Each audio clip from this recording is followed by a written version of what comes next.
Hey guys, me XVI. I am back with more Final Fantasy 16. Having out Super Blast. Hopefully, you guys are too. I am quite enjoying it. I'm very excited to see where this goes, and I'm very excited to see what happens next. So, guys, select, subscribe already, and we'll get going. Alrighty.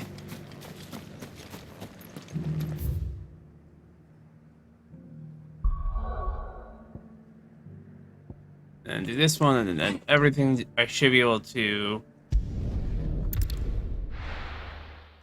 the side stuff before I do anything, because that's a lot of experience points and everything like that I could be missing out on.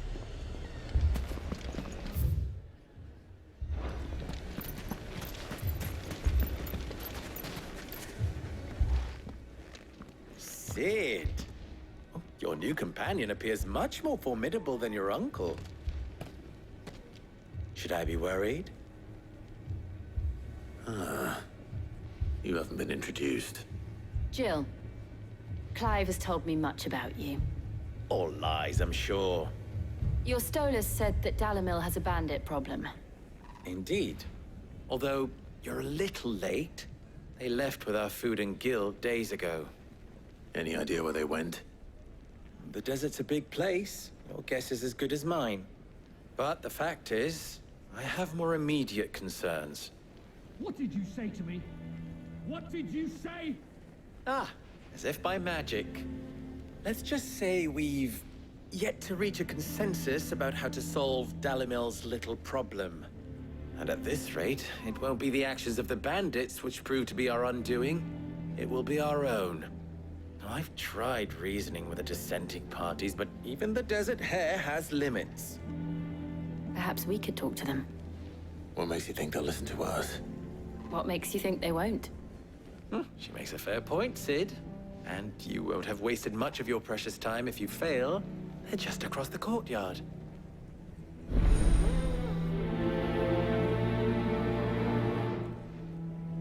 Suppose we just follow the shouting.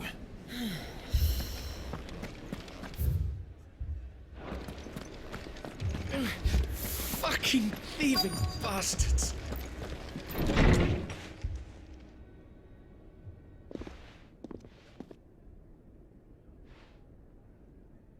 You wouldn't talk like that if it had been your men whose throats were slit. Blood for blood, it's the only way. We hire mercenaries and have them mount the bandits' heads on our walls as a lesson to the rest. And what happens when those mercenaries are slaughtered like your men? Are you going to hire more? We're better off using that coin to buy food and supplies. If we hire mercenaries, the only thing we're buying is the bandit's ire.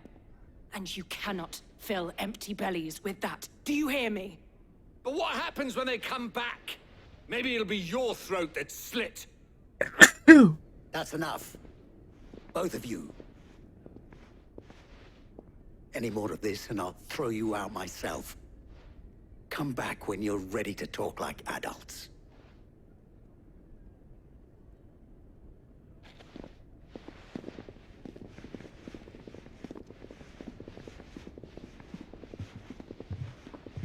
Victor.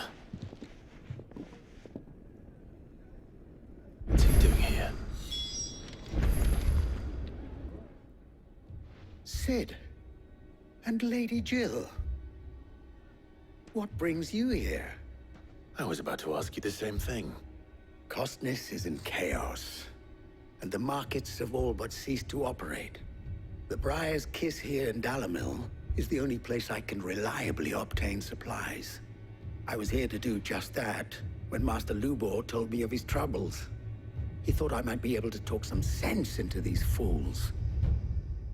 But if you're here, I suppose his patience must be waning. Who are those people? Those were the thorns in Lubor's side. And the reason this place might be headed the same way as Costness. It's these accursed skies. The darkness is enough to drive a man to madness. Or an entire city, for that matter. We're still working on the skies.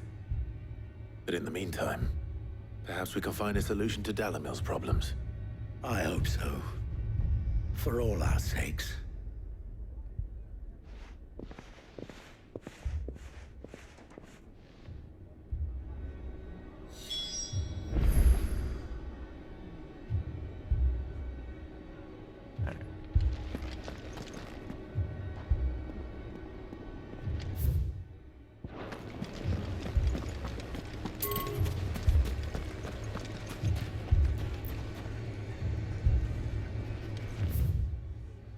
Huh.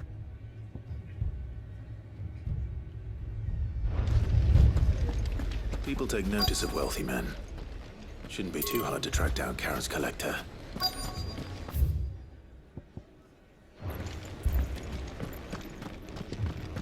Haven't we had enough? I know I bloody well. Next time, please go for each other's throats.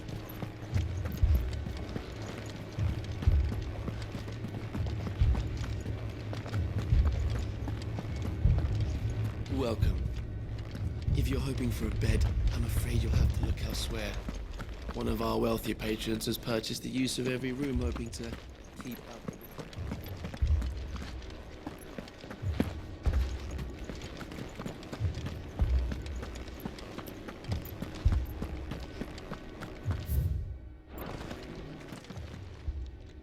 My reputation will be ruined! Ruined! Calm yourself, Lord Ignac, I beg of you, before you do yourself a mischief. Pardon the intrusion, but Out! Get out! I paid for these rooms so I wouldn't be disturbed. Leave me be! Please, allow me to apologize. His lordship is going through a difficult time, and he's never been fond of guests arriving unannounced. Radim! Get rid of the filthy oaf this instant!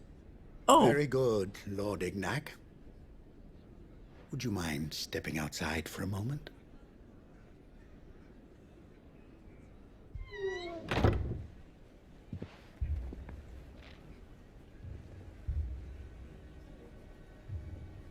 I'm sorry if I've caused you any trouble. That? Oh, no. That's just how his lordship is. Though the morning's events have left him somewhat fractious. He has been dispossessed of his luggage, you see. The thieves also made away with a considerable amount of coin. Coin the innkeeper will soon be keen to collect. I don't suppose a certain blade was among the stolen items. A single-edged sword. It was purchased from a merchant friend of mine. Ah, you know Lady Karen. Yes, I'm afraid it was.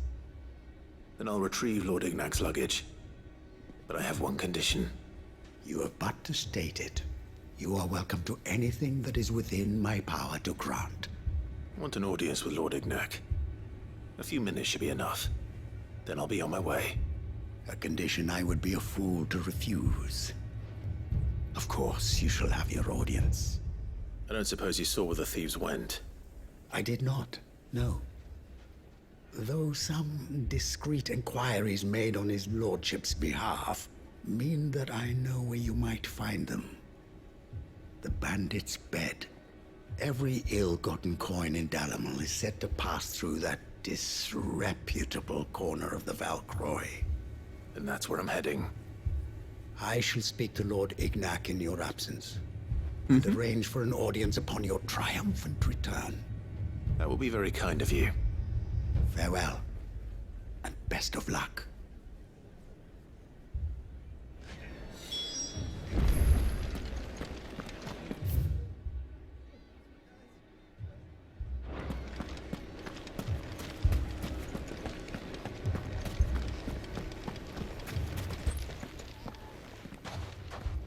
So, you see my predicament? What I saw was a room full of people who were angry and afraid. And with good reason by the sound of it.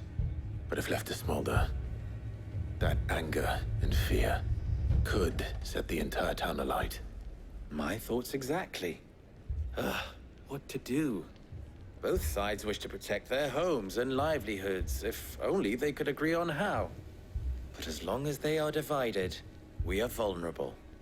And if there's one thing bandits like, it's an easy target. What would Sid the Outlaw suggest? Well, if it were my namesake, he'd let them choose for themselves, and be on hand to pick up the pieces when it all went wrong. That sounds like a recipe for disaster. recipe for disaster is precisely what it is.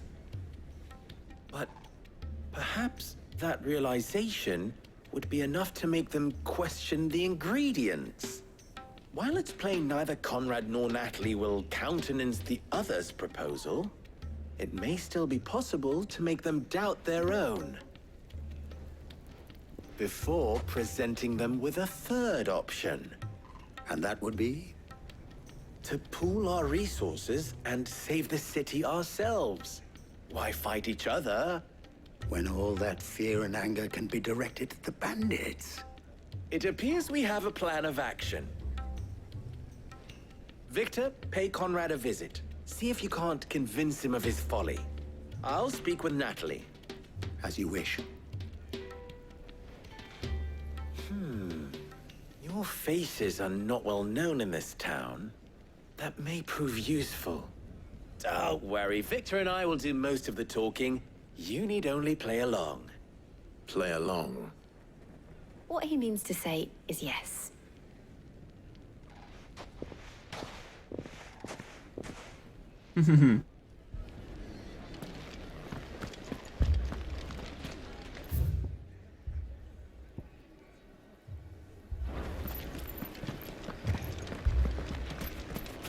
My shop. Why would anyone? If I had my pickaxe, I would. I mean, it may still be possible to buy something, and we... Ah, here he is now. Natalie, allow me to introduce Lord Underhill of Randalar's prestigious League of Merchants. Lord Underhill. At your service. Underhill. I was just telling the good lady of our conversation, my lord, and how you were lamenting the state of the capital's stores. Lubor says that not only are the granaries almost empty, but that war and the Blight mean this season's harvest won't be enough to fill them for winter. Indeed, certainly that is the case. The nobles in the capital are buying up the city's stocks of barley and wine, driving the prices higher than most commoners can afford. It is only a matter of time before the peasants revolt.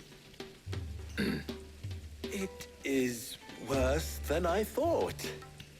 If what Lord Underhill says is true, I fear we have little hope of supplementing our stores, meager though they regrettably are. And while I applaud your endeavors to dissuade our more bellicose citizens from seeking vengeance, I sense Conrad is not wrong in his assessment of the bandits' likely return. Which means that now, more than ever, we will need to secure what little we still have. Food, weapons, herbs, everything. If our humble town is to endure not only this hardship, but those that are certain to follow, we must stand united. All right. If it will help to protect my home, I'll do it. But you needn't have gone through this charade.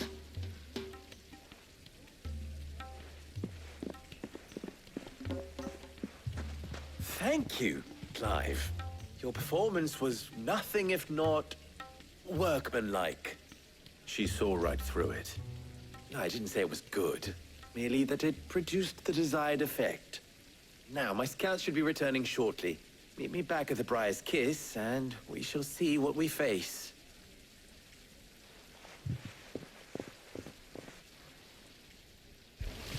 It appears I have no choice but to do what little I can to defend what little we have. Mummy, I'm scared. Oh, I'm ruined. Picture it, Conrad. Your own city guard.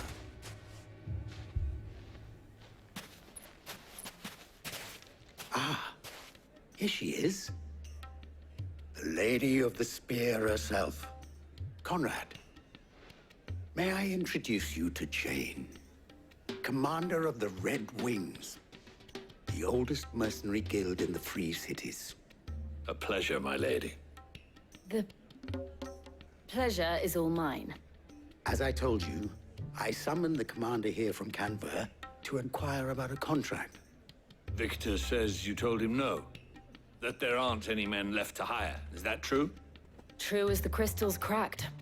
Nobles came and claimed every last one worth his salt. And not just from us Red Wings. You know of the 7 high houses. There must be 2 swords assigned each one.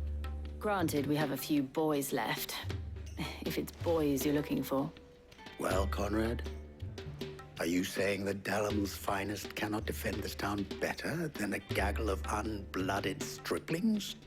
That a band of beardless youths could better avenge the deaths of your brave men than you yourselves? Absolutely not. We'll show those bastards who they're dealing with.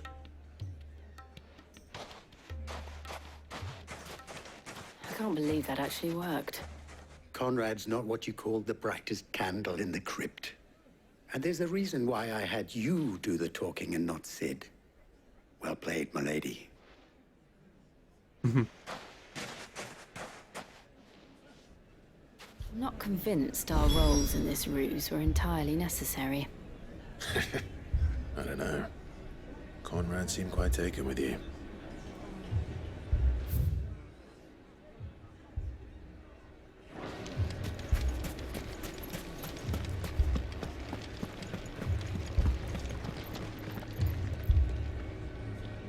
Good news, Sid. Both Conrad and Natalie have somewhat gracefully accepted their new roles. With time, they may even learn to. Time no longer appears to be the luxury it was before lunch. I take it your scouts found the bandits. Technically, it would be the bandits who found my scouts. It appears they march for Dalamil as we speak. All of them. You're not serious. They don't just want food, they want the whole damn town.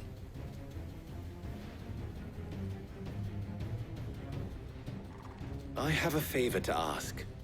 I'm told the bandits march in 2 groups, one from the south and one from the desert, in a move doubtless intended to stretch our already gossamer-thin defenses. Very well. Jill and I will meet those from the desert. But what of the rest? The rest, my friend, the city shall fight. Together. The stakes, I concede, are high. But if this does not unite Dalamil, nothing will. That is a lot of faith to put into those who had their hands around each other's throats but a moment ago. Then it will be for us to see that their hands are kept occupied. And I do mean us. I thought you might say that. We'll hold them off for as long as we can. And we will do the same.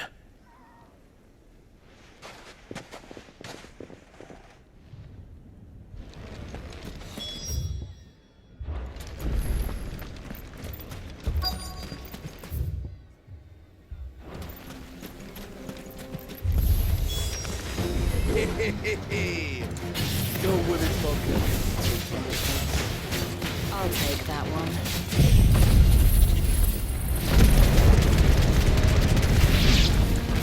He's all yours.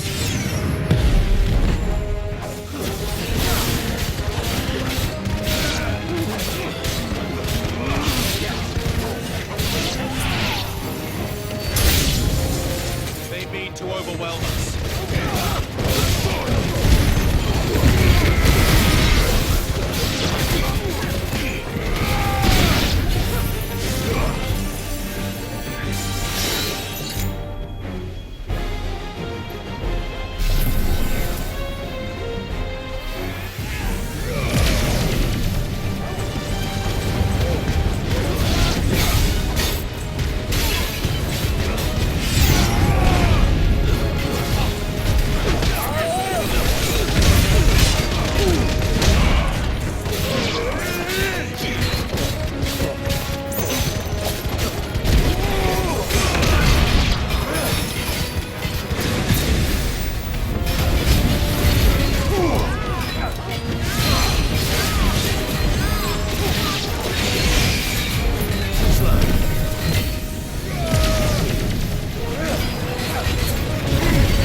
It's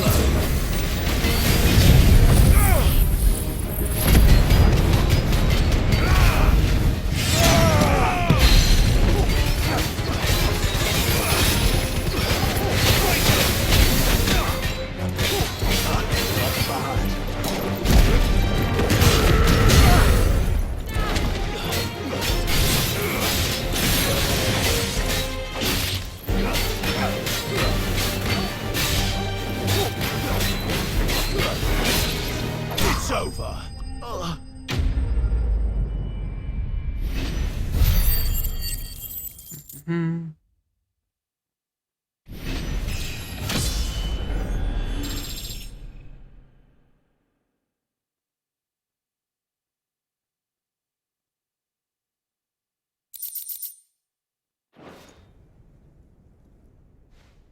The townspeople. Could they have held out? I don't hear any fighting. What do you think? That we should hurry.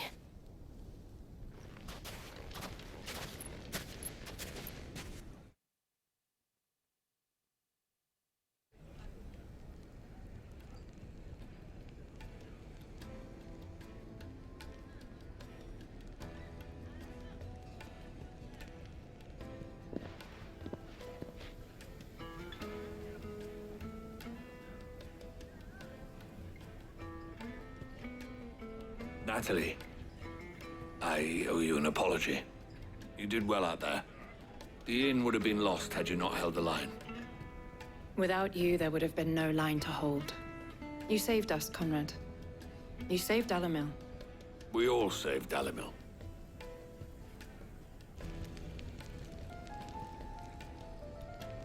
Conrad seems to have had a change of heart. I'd say they both have. I take it from your presence that our visitors from the desert won't be joining us either. Pity. The plan worked, Sid. Granted, it only took an army of bloodthirsty bandits at our gate. Calm now, Victor. Why quibble over the details? We are united, and that is all that matters. As for you, Sid, you fight considerably better than you act. I'll take that as a compliment.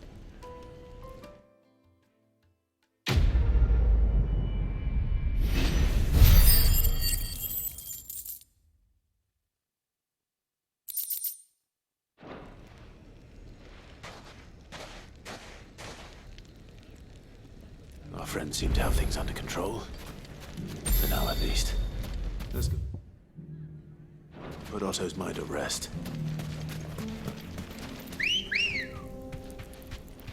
Come on.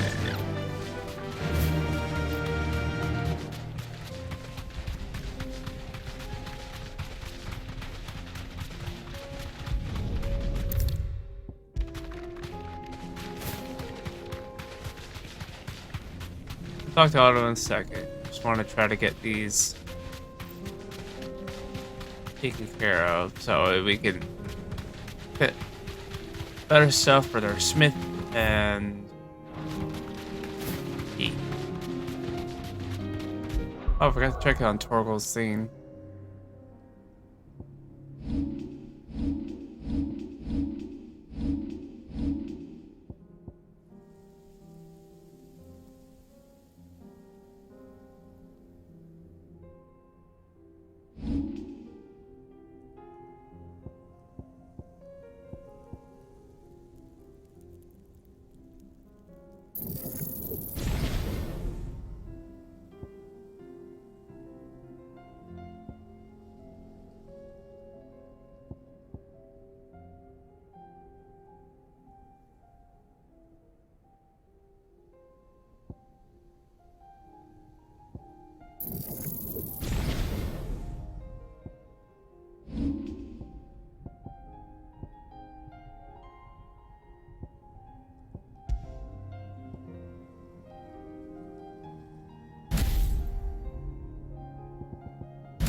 company! Come on, lads, let's tear the bastard's head off!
The like switch eye things, that's pretty cool.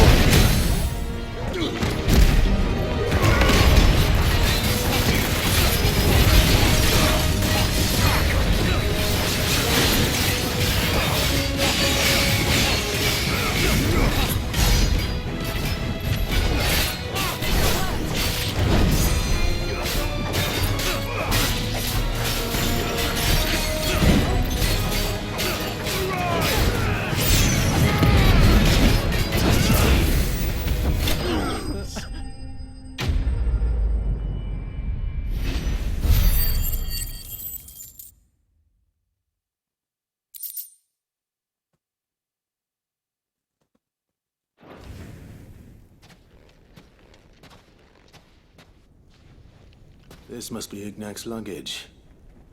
Nothing seems to be damaged. All right. Let's get it back to Dalimil.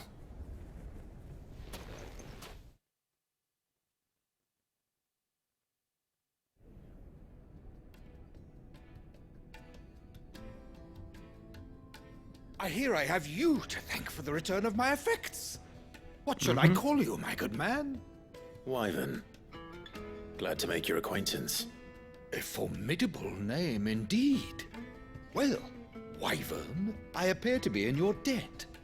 Redeem here tells me you wished for an audience. Is that all? A few moments of your time should suffice, yes. You're a peculiar fellow, Wyvern. All right, speak. Master Wyvern was wondering if you could tell him about a certain single-edged sword you recently acquired. Oh, a true work of art, that one. Karen drove me hard on the price, but I would have sold her Radim here to get my hands on that sword. It was made in the Outer Isles, far beyond the Twins, and is used exclusively by the practitioners of a unique school of swordsmanship. They believe no combat should ever exceed a single strike, and hone their blades to such perfection that none ever does. Each sword is made for that one perfect stroke, and for that stroke only. They crack upon a second blow. There's a brutal sort of beauty to it, really. But how do they hone such an edge? Fine question. Why, they use a whetstone, of course. Whetstones, rather. A whole array of them, ranging from the coarse to the fine. 10,000 licks with the sharpening stone, then 10,000 more. But it is the final stone which lends the blade its legendary sharpness. A mineral quite foreign to this great realm of ours. And that is the key. The secret ingredient. Wyvern, it occurs to me that my little lecture is hardly equal to services rendered. Take this, together with my regards. The very stone of which I spoke, far rarer among collectors than even the blade itself, and a far more fitting payment. Thank you. Pardon the intrusion, my lordship. However, it is long past time we prepared ourselves to depart. So it is. I am locked in bitter competition with a rival collector of curiosities. I am one step ahead of the unscrupulous scoundrel, but he is hard at my heels. And there are many other collectors out there. Too many to count, but only one do I consider my nemesis. Lord Byron Rosfield, and is a perennial thorn in my side. I can imagine. Farewell, Wyvern. May our paths cross again. Wyvern. Radim, we mustn't dawdle.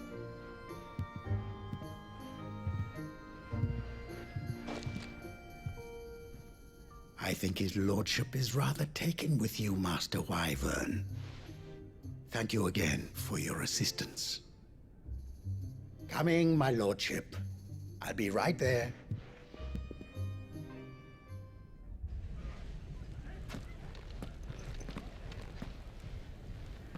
Trust Uncle Byron to find such an interesting rival.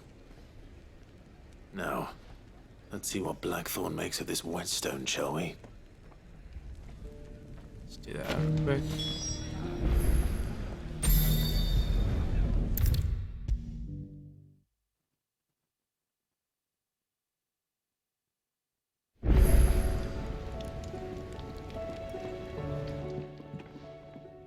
Sorry for the wait, but hopefully you'll agree it was worth it. You learned something about that sword, then? I did better than that.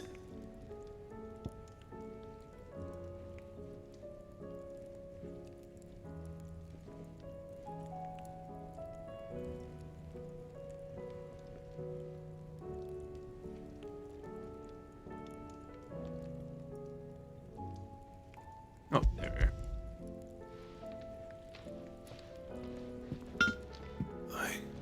A whetstone? Yes. But not one you'll find anywhere in Valisthea.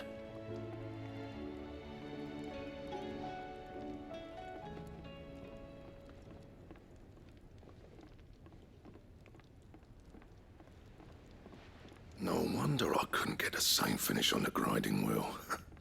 One hit and all done, eh? Might not be so bad if all you ever fought were duels. Good luck on the battlefield. Your second opponent would be your last, no matter how good you were. Even so, is there some way it could be used to give the Cursebreakers an edge? I think so, yeah. With this whetstone and the right kind of steel, I could probably even make a twin of the blade that rattled me. But there'd be no replacing this little rock once I worn it down to a sliver. I reckon we get a dozen swords from it, if that. Swords that the Cursebreakers wouldn't know how to wield properly, and that would see them through a single fire piece. Nah, no point trying to copy that thing. Be about as much use as a wax anvil. But finishing our blades with a whetstone this fine, now that's something to consider. And what's finer than fallen masonry, eh? Or more hard-wearing, for that matter. Just imagine it. Good Valisthean steel with an edge as sharp as any found in the Outer Isles. I won't make a copy, nah. I'll make something much better. I'm sure the Cursebreakers will be delighted. Just don't push yourself too hard. Yeah, don't overdo Don't it. you worry about me, sunshine. I've been working day and night since I was half your age, and I'll still be here when you're long gone. Hey, thanks, Clive. I mean it. I owe you one, August too. It's good to know someone's looking out for me. You'll be happy to hear you said that. And I'll see that my debt to you's paid. First new blade I make's got your name on it. You come and find me when you've got the materials. All right? I will.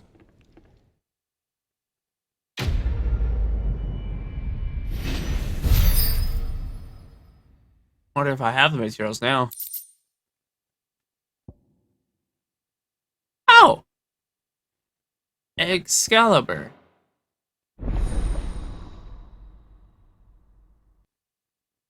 Yeah, we're gonna make that.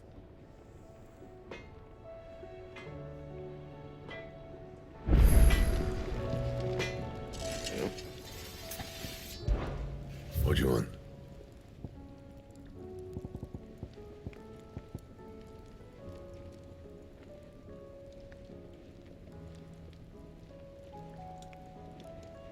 What?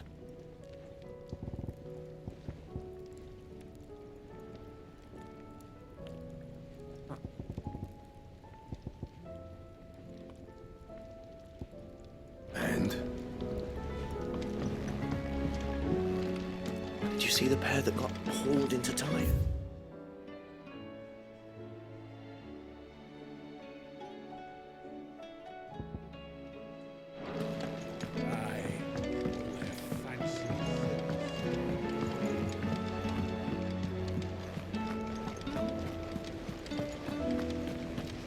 Did you see that? Tell me you saw that.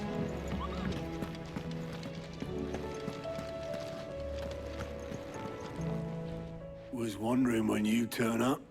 Had owls from all our friends thanking you for your timely intervention. How is it you always manage to arrive at just the right moment? Luck, I suppose. Any word on the rest of the realm? Let's see. Storm's still crying out for mother crystals.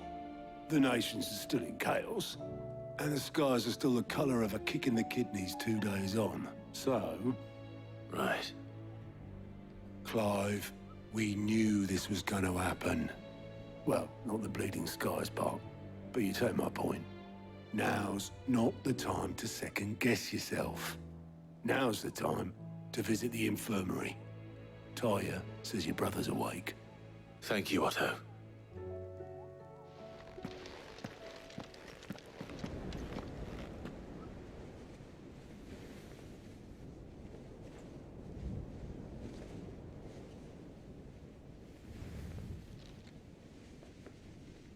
So it was not Sylvester, but Olivier who served as Ultima's puppet.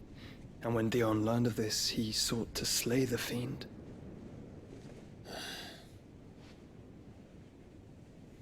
Only for his father to take the spear that would have freed him.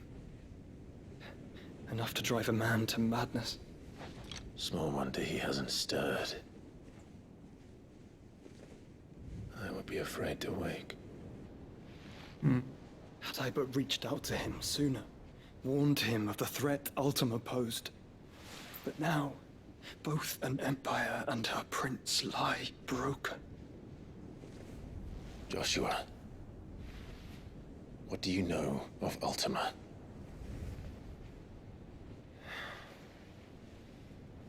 Very little, I'm afraid.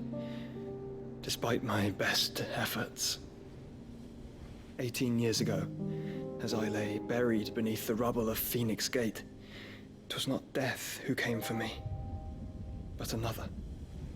And it was while in my rescuer's care, I first heard of Ultima. I've been chasing his shadow ever since. Ultima is driven by some deep, dark purpose, and for whatever reason, it would seem you are crucial to his designs. He will stop at nothing to have you, even if that means toppling an empire. But why me? What possible use could I be to such a creature? That is one of many answers that have eluded me. Yet, I am certain of this. It is not mere chance. You were chosen for a reason. All dominants carry within them the might of an icon. Nigh limitless power that is at once acutely limited. I wield fire, and only fire.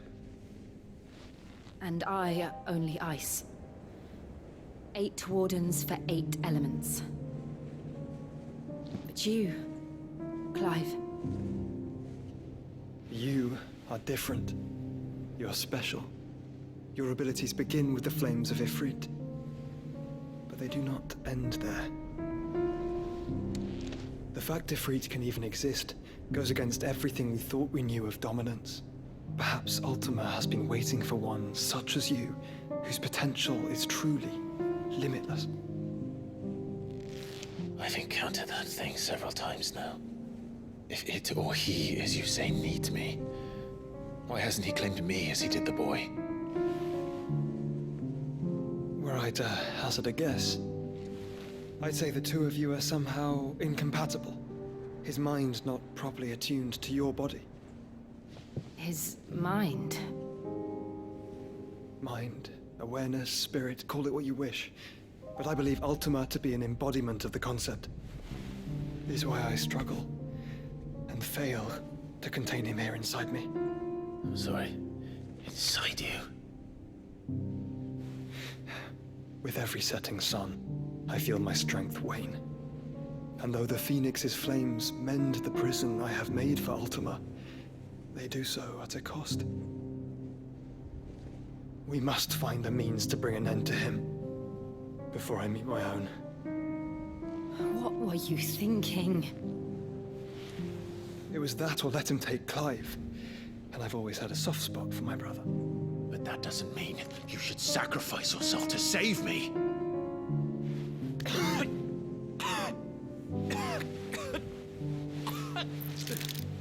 Joshua. Clive, it's Gav. There's an army of Akashic at the gates of Canver.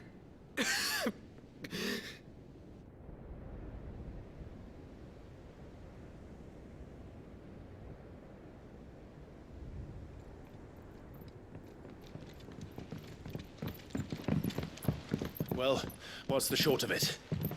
It's all Tyre told you. The capital of the Free Cities is under siege by an army of monstrosities. The city guard are doing their best to stem the tide, but numbers ain't on their side. What of Lord Byron and Mid? Were they able to escape? No, but they're all right for now. They're hiding with Gav at midship. We have to get them out of there. And we shall. Otto, prepare a Stolas. Tell Gav to stay exactly where he is. Understood. Vivian, what's the swiftest route to the Free Cities? That sounds like a question for the map. Look here. This road, through Tabor, should provide the least trouble. Good. What a coincidence. Tabor is exactly where I'm bound. Joshua, Bed is where you should be bound. You don't think I told him the exact same thing? Were Tyre not such a talented healer, I would surely have been inclined to agree. But thanks to her ministrations, I feel I may safely rejoin my attendant, who was to wait for me in Tabor if we became separated. All right, we travel together. Clive. If he stays close to me, he'll be fine. Thank you, brother. I'll look after him.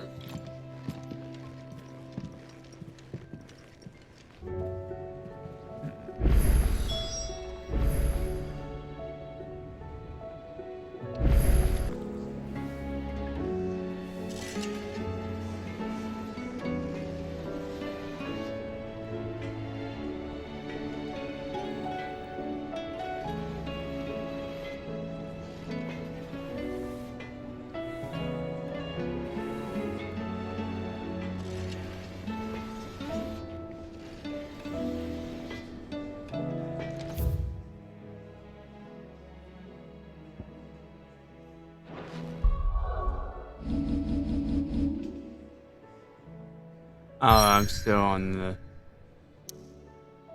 thing here. So let me at least talk to everyone here then, so that way I can.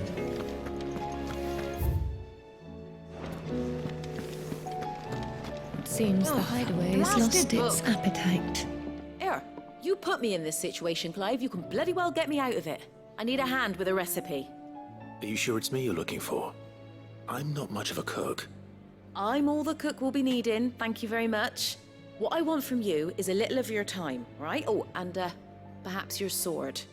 You remember Ivan's stew, right? Well, despite the look of the thing, and that awful stench, people wolf it down. So I thought I'd try making one of these supposed masterpieces myself. Had a peek at the book and gave it a go, but, well... It wasn't as straightforward as you'd hoped? Ivan had the same problem. Yeah, but this is my blimmin' kitchen, and I will not be outdone. So if you don't want to be seen as playing favorites, I suggest you lend me a hand.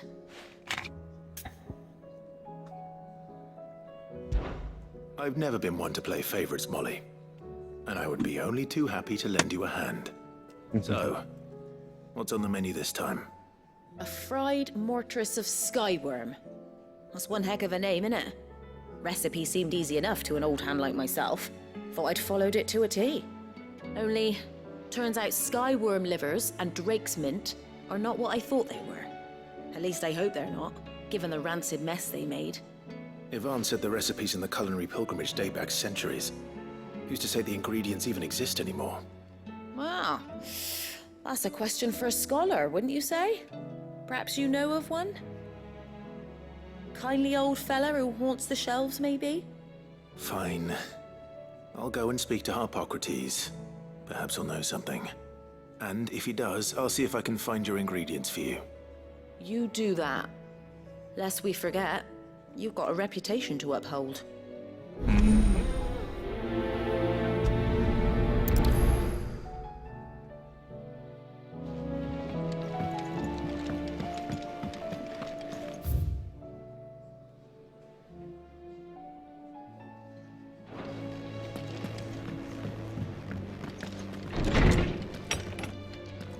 Is a storm coming, Sid?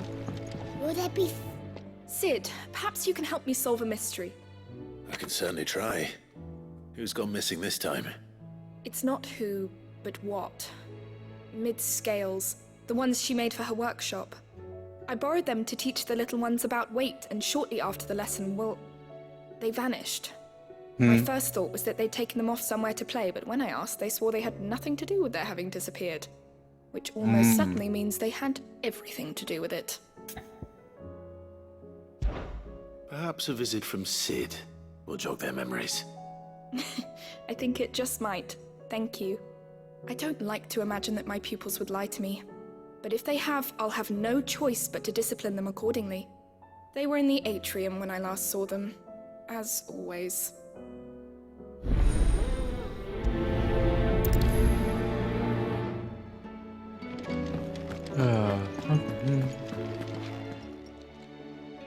Lawsman Harpocrates, I've come to pick your brain if you don't mind. It's about the book you lent Yvonne. Ah, Valisthea, a culinary pilgrimage, a classic. One of my favorites, in fact. The young man did a wonderful job with the Chance's stew. I do hope we shall be able to sample more such marvels in due course. That's actually why I'm here. I don't suppose you know where I might find skyworm livers and drake's mint. Ah, so the fabled Sandbrequois delicacy is next on the menu. Delightful. The descriptions of fried mortress never failed to make my mouth water. Now, skyworm is a somewhat antiquated name for the wyvern, their ground livers being the paste from which the mortress is made. Dragon livers. How very Sandbrequois. One would have thought the disciples of Bahamut would have a touch more reverence for their icon's brethren, but apparently not. I believe the specific dragon the recipe demands is the blueback wyvern, said to be the very color of the sea beside which it resides. So we know where to look for our liver. But what about the drake's mint? Saint's bonnet in contemporary parlance, a herb which grows along the North Reach coast. I gather that one can locate the cheerful yellow flowers by their heady scent alone, so I'm sure you'll have no trouble finding them. I may add that people once believed game was best served with the flora that sustained it in life, in which regard fried mortress of skyworm is undoubtedly a typical dish of the time. Meaning that if I find one, I find the other. To Northreach, then. Best of luck, Clive. And do save me a bite once the dish is complete.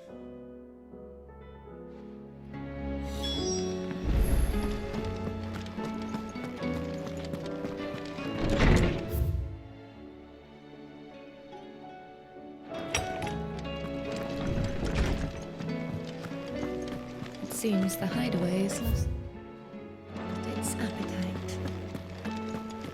Did you see the pair that got hauled into time?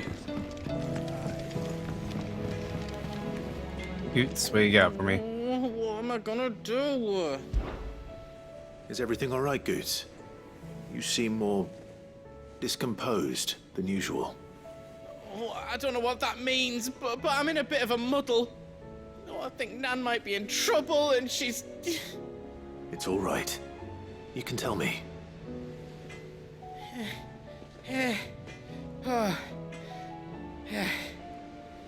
There was a trader came by. One of our usuals, like... Said he'd heard some rotten rumours about her down Dalimil Way. Folk are saying she's been selling to bandits and cutthroats and that. I mean, she's fond of a chance to make a coin or two, aye, but she'd never do business with baddies. Especially not the kind who go hurting people who haven't done out. I wanted to ask her about it myself, but I'm scared she'll give us a tongue lashing. She'd never give your tongue a lashing, though, would she? Don't worry.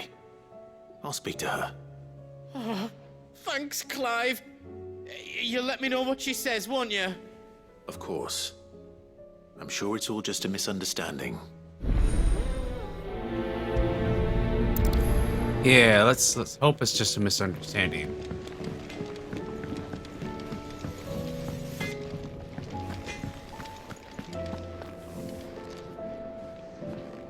Lady Karen, how's business? Not nearly as foul as the weather. You're doing good trade then? Both in and out of the hideaway? Can't complain. Wait, what exactly are you getting at? Not once in 5 long years do you pay my affairs half a care, but here you are today, raking me over the coals like a bloody popoto?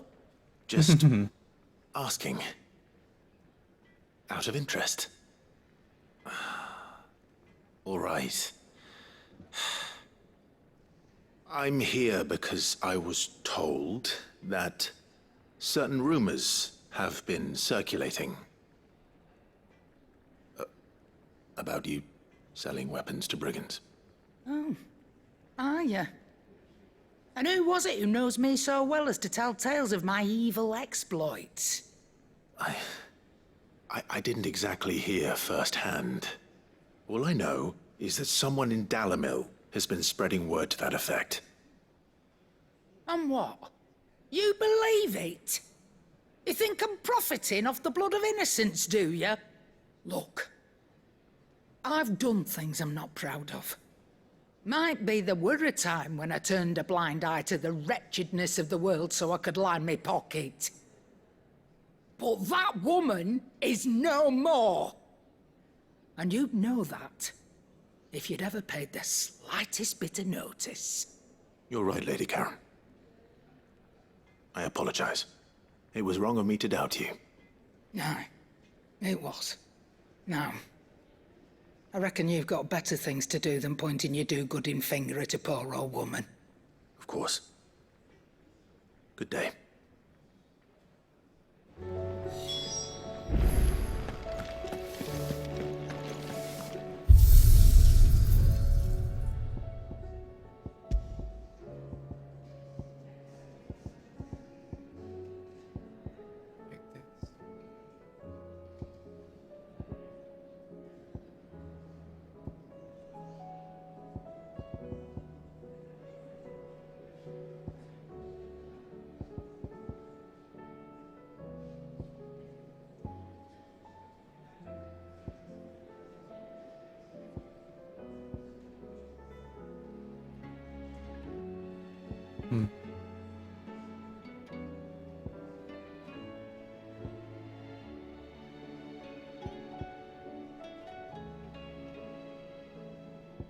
Yeah, it makes me check a little bit.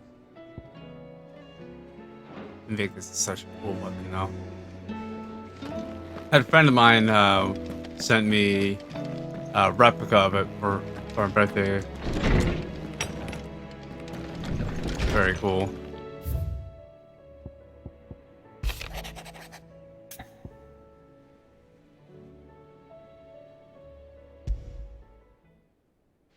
Rutherford. Wasn't that the name of my uncle's manservant? Why would he be at Martha's Rest?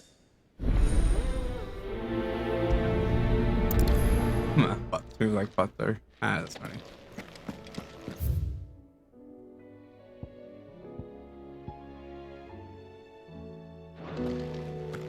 And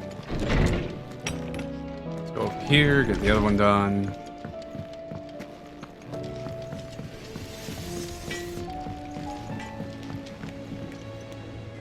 I spoke with Lady Karen. What did she say? That the rumors were unfounded, and that I was a fool for thinking they might hold any truth, along with some other things that made her feelings clear. And while it sounds like she may have done things she regretted in her past, she says those days are behind her. Oh, well, that's good. I knew Nan wasn't caught up in out bad. But why would people say she was? What did she ever do to them? It's not right. No, it's not. But people do things for all sorts of reasons. Perhaps we'll never know. Well, I'm going to find out. That trader, he said they were all talking about her in Dalimil. So that's where I'm going. I'll find someone who'll tell me, you'll see. Are you sure that's wise? Whoever's spreading these rumors means Karen ill. Oh, right. But that's why you'll be coming with me, isn't it, Clive? I suppose it is.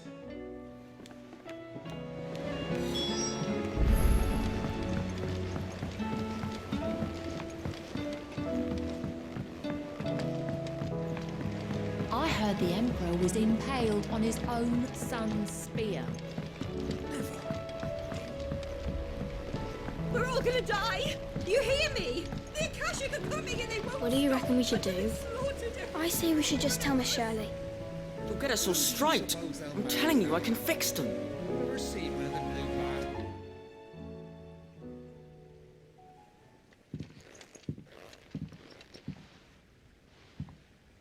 Sid! Hard at your studies, I see. And what is that? It's not a set of scales, is it? No. Of course it isn't. Well, not anymore, it's not. Oh, And just how long hasn't it been one? we're sorry. But we didn't break them. We dismembered them. Just like Miss Mididol showed us. Miss Mididol? And why would she have you dismembering her creations? Because that's the only way to become a ninja-neer. Miss Mididol said, the best way to see how something works is to take it apart and put it back together again.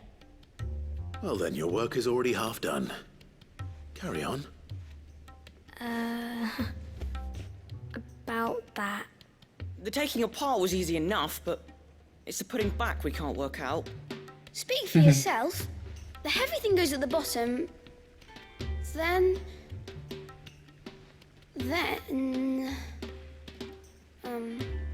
You three need to learn to take responsibility for your actions. So let's have a look at these parts with fresh eyes, shall we?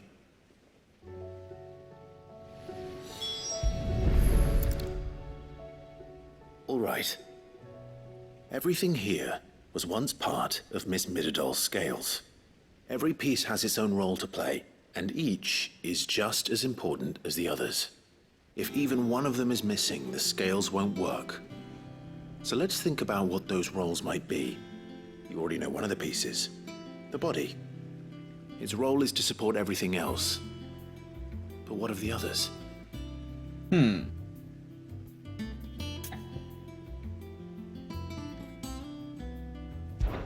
This is called the arm. Why do you suppose that is? It doesn't look much like an arm. You're right. It looks more like a wing. Like a chocobo wing! You've ridden a chocobo before, haven't you, Sid? Will you teach me to ride one day? I'll think about it. Now, what do arms do? Hold things. So wait, maybe this arm holds things too? Good thinking. You're on the right track.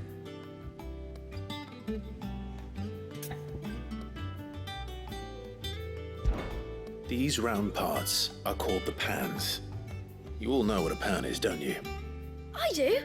Molly uses them in the kitchens to fry bangers. But these aren't for frying bangers, you idiot. They're for weighing stuff. But what if I wanted to weigh Goots? I don't think he'd fit on that little thing. Probably not. What are the chains for? Holding the pans up? Well spotted. Which means something must hold the chains up in turn.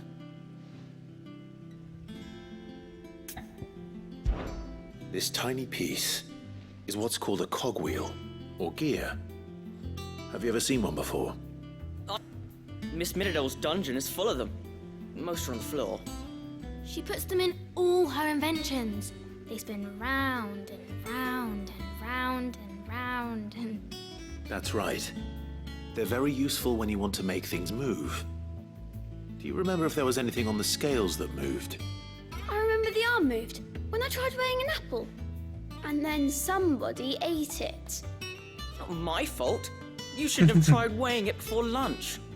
We know what part's supposed to move and how it's supposed to move. So, let's put the pieces together first, see what doesn't move, and then stick the cogwheel to that. Not a bad idea. You see? It's not so difficult. So, now that we've taken stock of the parts and learned what they do, what do you think? I think we've got it. Then here's what we'll do. You tell me what goes where, and I'll put the scales together.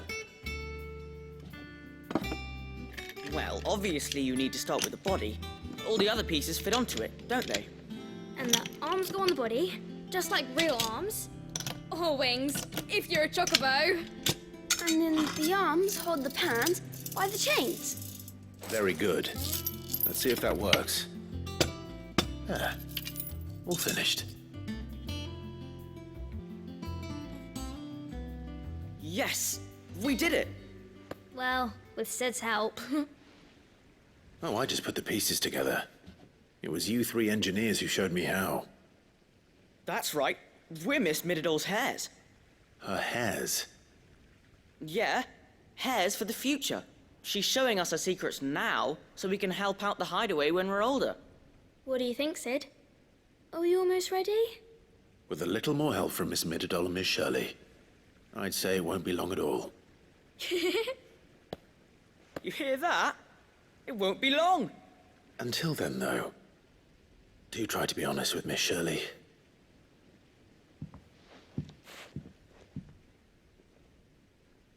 Hey, look! We never used the cogwheel. You don't think Sid forgot about it, do you?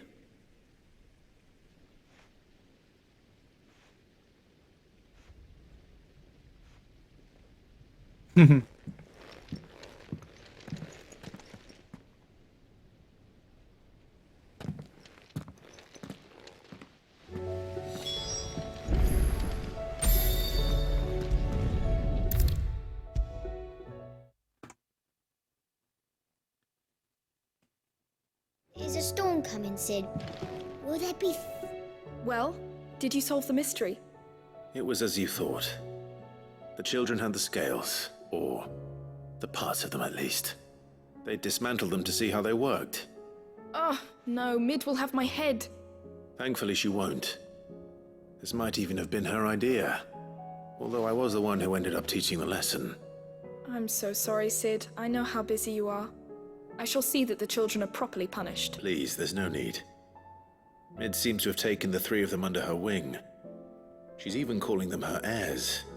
She'd have them follow in her footsteps. And her father's. I see.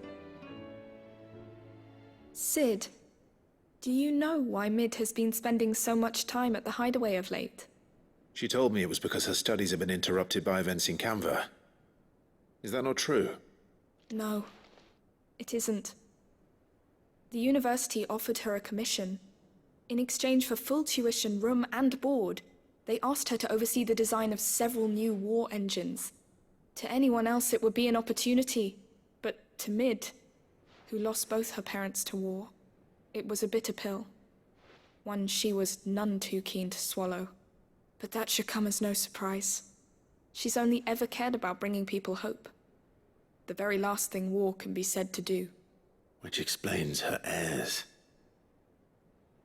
She's working to give them a better life. And so should I. What's the odd engineering lesson? Oh, you've given them far more than that. And I'm sure they're very full.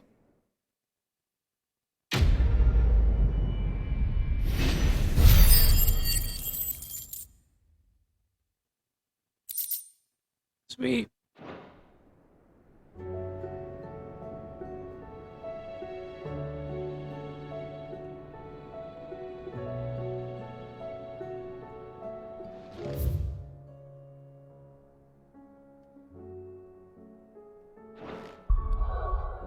Yeah, the only place I can go is there right now. And then hopefully soon I should be able to do all the other stuff.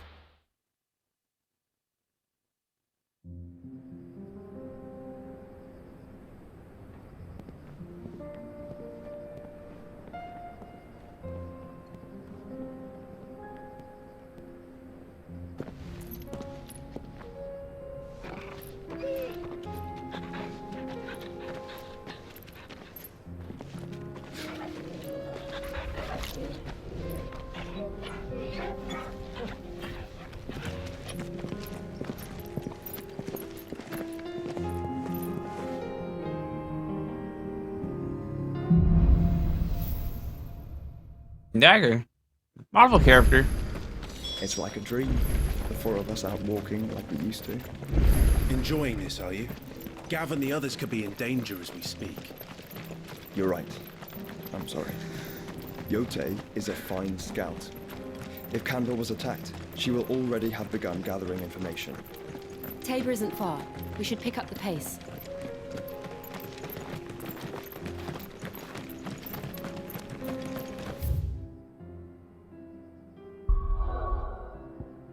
Okay, now I can go everywhere else. I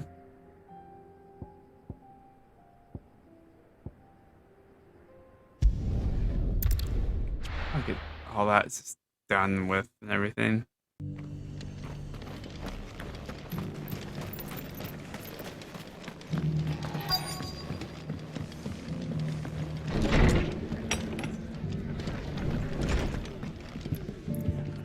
Clive, we weren't expecting you. I wasn't expecting to be here, but it seems we still owe you a considerable amount of coin for your help with our rebuilding efforts. And though I doubt it's what you were expecting, we were hoping you'd take this as payment.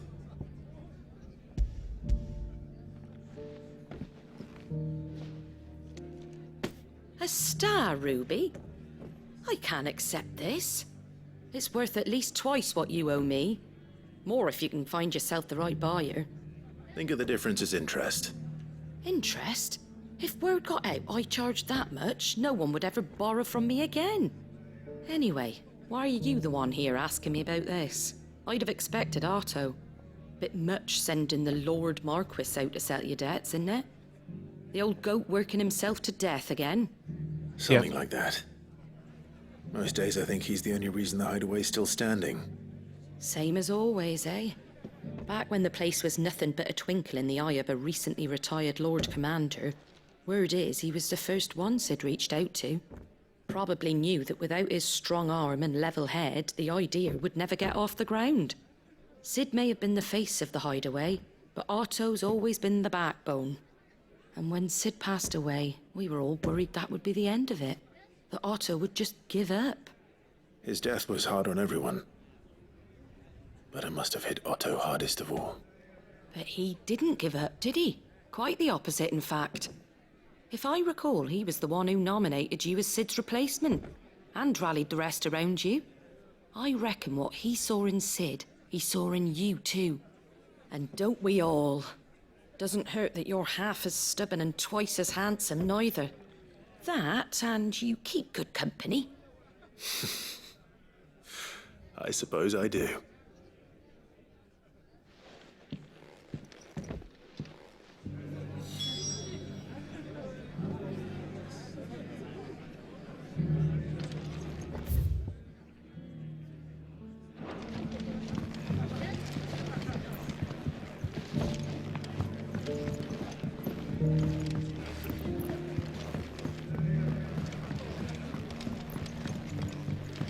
My Lord Marquis, is that you?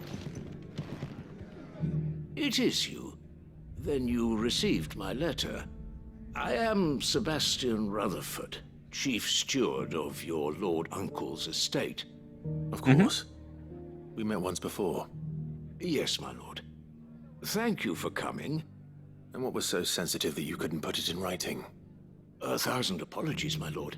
I did not mean to offend. I merely... It's all right. Continue. I am here at Martha's Rest, at the behest of your Lord Uncle. tasked with learning what I am able of the realm's current state of affairs. And what I have learned is grim. The fall of the Mother Crystals has left Storm in a state of utter disarray. The subsequent darkening of the heavens has only made things worse. Akashic attacks, once unthinkable, are now commonplace. The gears of governance have ground to a halt, and without a steady hand on the tiller, the realm threatens to drift into utter chaos. Your Lord Uncle, however, believes there is a way to avoid this fate, and is determined to see it set in motion.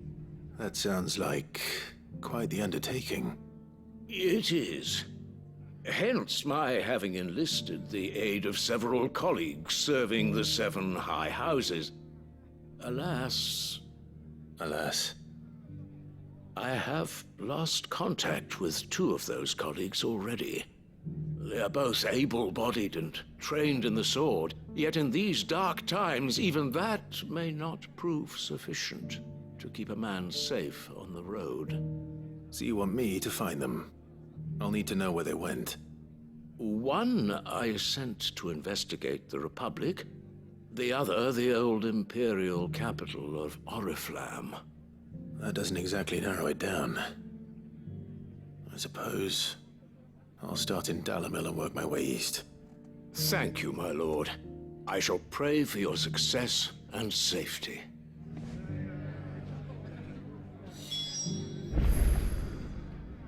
Alright, looks like a lot of stuff in Dalamir.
Good girl. Yeah, let's try to get all this done real quick.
Let's go.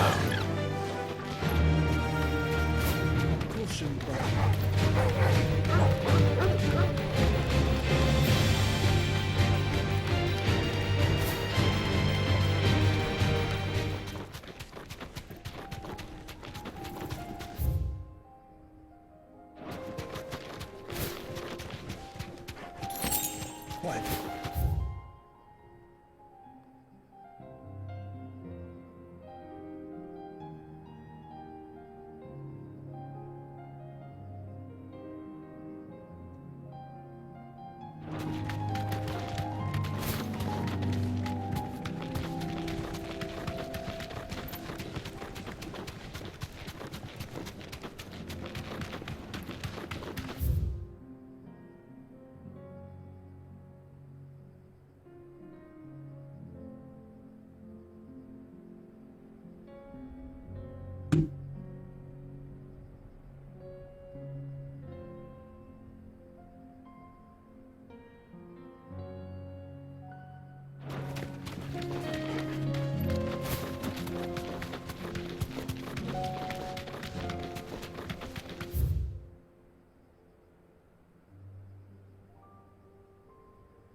went the wrong way.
Straight home now.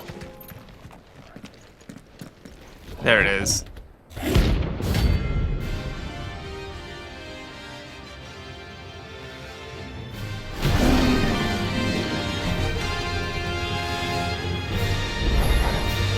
Straight home for the packages. Let me introduce you to Mark. This one.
And then there was one.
Nice.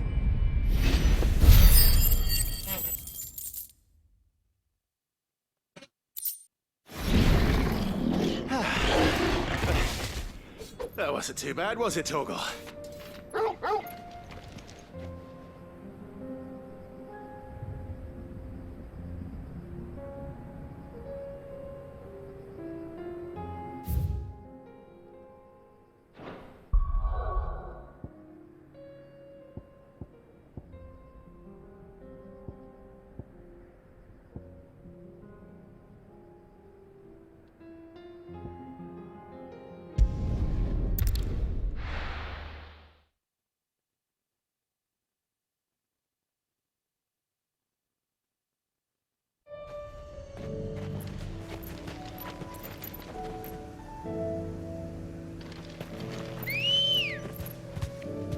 Guess we're all ready. Ready, go? Fly, Ambrosia.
Safe.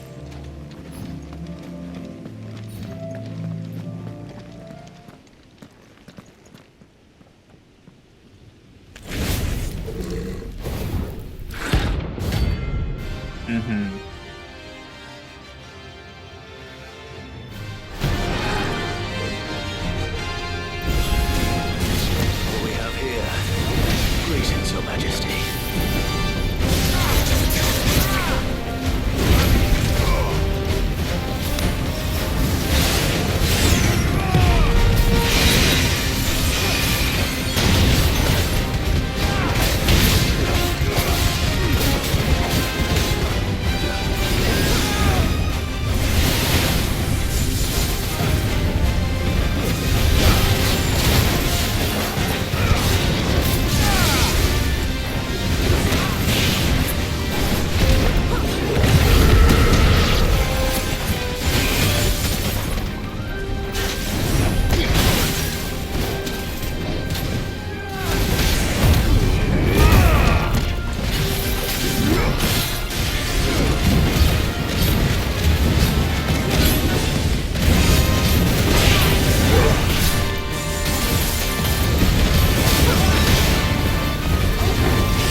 go.